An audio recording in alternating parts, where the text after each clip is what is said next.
Okay, this is Dr. Snake here, and talking to Dave Lee, the Chaos Magician. One of the things that fascinates me, runes and all that, but then, the idea of sigils and the person that kind of brought sort of, if you like, free-form sigils that aren't based on, older symbols and everything, was an artist called Austin Osman Spare. And I do believe he lived from 1886 to 1948. I may be wrong, I don't know, but it was somewhere around then. And he was actually a brilliant artist, but he was also a magician and, into magic and the occult. And he created a system of using sigils, which you would sort of almost meditate upon in certain unusual types of meditation to get them into your subconscious. And then you'd forget about them, and the subconscious, that would lead to the intention manifesting. So Dave, what about you, Dave? I mean, I have a feeling that you've probably utilized Osman Spare type sigils in your time. Oh yeah. When I was first getting into magic back in the late 70s, and kind of like colliding with the earliest versions of chaos magic written by Pete Carroll, and that little book by Ray Sherwin, Book of Results, mainly Carroll's Lee Bernal.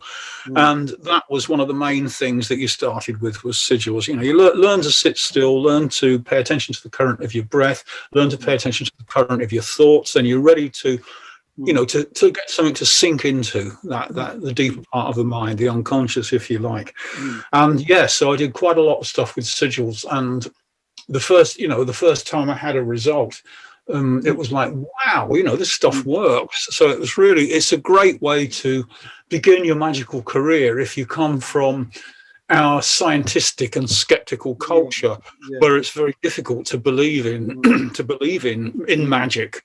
So you need something to show you that it really does work, and then you can loosen your belief up further. So I was very much into that. I mean, it's a lovely, simple method. I mean, I don't know whether people are familiar with it. You simply write down your intention, what you want, so that I have a new job or whatever it is you want, or something like that, and just write it down as letters, and then cross out all the ones that repeat, and then jumble up the remaining ones and turn them into a single glyph, into a single kind of monogram that doesn't suggest the original intent, and then focus on that monogram in an altered state, which can either be kind of deep meditation, or it can be after you've been dancing for hours. Some people like to do it, during sex, or just like listening to loud music and running about, or whatever whatever floats your boat, to get into a mild altered state and focus on the sigil. And then the idea is to forget it. This is interesting, actually, because it works. It also works if you don't forget it, and it works under all sorts of other conditions, such as this has only sort of appeared to me years later. Like, for instance, if you don't even have to know what it's for. We did a number of experiments with a group I was working with, which was way back in the 80s, maybe early 90s, where we would do these things called bring a sigil party, and there's like 6 of us, and we'd each bring a sigil that we'd constructed of something we want, and we'd pass it to the next person in the circle, and we'd each collectively reify each other's sigils, and there was a very high level of success. And later, once you realise that it's like that, you realise that Austin Spare was onto something, but he was on to only one way of doing it, and you don't have to forget. I mean, otherwise, if you do a sigil for a servitor, a little helper spirit, so that there's something that's going to be a spell that's going to be repeated into the future, obviously you're not going to forget that, because you don't. That's the whole point. You don't forget it, but it still works. And then later on, of course, Alan Chapman came along, and with a perhaps more sophisticated model of how sigils and other forms of magic work. He said, what we do is we decide that we will do something, and as a result of doing something, the magical result will happen. And so basically all of the other bits are tricks to convince you that the connection between what you're doing and the magical result you want, and bringing those together. So you can draw out a sigil, and I think you have to approach it with a certain intensity. Yeah, And that's what works for me. It can't be too casual, but it doesn't necessarily have to be forgotten. Yeah. No, you're right. And Alan Chapman, he brought a lot to the table. I thought it was absolutely excellent, and I loved that. But it is. But the interesting thing, because forgetting, I found that too. You'd religiously think, oh yes, Austin said better forget the damn thing, and I do believe somewhere down here. There's a tin, an old tin with old photos in, and I went into that. I found a load of faded sigils, and God only knows what they were for. Let's hope I haven't got something that I really shouldn't have kind of wished for, And you'll never know.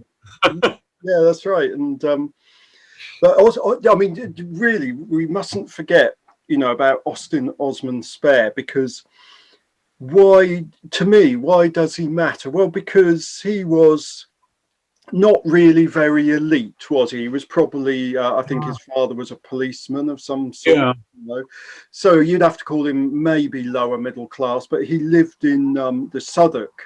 Well, he lived in various parts of London, but Southwark he's well known for, because people sometimes describe him as the sorcerer of Southwark. And he lived in a very humble neighbourhood, didn't he, there? And where sort of, Aleister Crowley would have been all the ritual and pomp and ceremony, and, being, I'm rather an aristocrat, 33rd degree Mason, and some think he was blackballed, but, whereas Austin Spare didn't have any of it. He preferred to associate with the everyday people. And he'd often, because he was such a brilliant artist, he'd draw pictures of them, and they'd give him not a few quid, I'm sure, but a few shillings, Fantastic portraitist. I mean, he was just a great portraitist. His faces are terrific. Yeah. He's incredible. Influenced, I presume, by like Aubrey Beardsley from, 1890s and things. But I mean, and that's the thing, in a sense, you've got all these kind of occultists and, whatever you want to call them, but he didn't want the mumbo jumbo, really, did he? He just wanted it much more. He was like an urban sort of shaman, even that's a bit pretentious. He wasn't. He was, I don't know how best to describe him, but he just took all that away, and no wonder he's a big influence on chaos magic. Absolutely, because he showed you how you can throw away nearly all the theory and still get on with doing magic just on a purely personal basis. Absolutely. I think the only downside, because he was an absolutely brilliant artist, and while he could certainly write, when you read his books, they're somewhat jumbled and quite hard to sort of get. It's a nightmare. I forgot who it was. I can't remember which book, but it was Chris Chibnall or someone did sort of like cleaned up one of his books. So Book of Pleasure in Plain English, I think it's called. That's right. It's very amusing. Yeah. Oh, thanks very much. With footnotes, so then you go, I think he was getting at some Freudian thing here, or he was would have been, so it's very scholarly, the plain English one. But Sigils, I felt sure that you'd have certainly been experiencing that. But okay, so we're gonna have further chats, but we're gonna stop for today. So thanks again, Dave. I really enjoyed that one. So you're welcome. Cheers. Cheers, Jimmy. Farewell, everyone.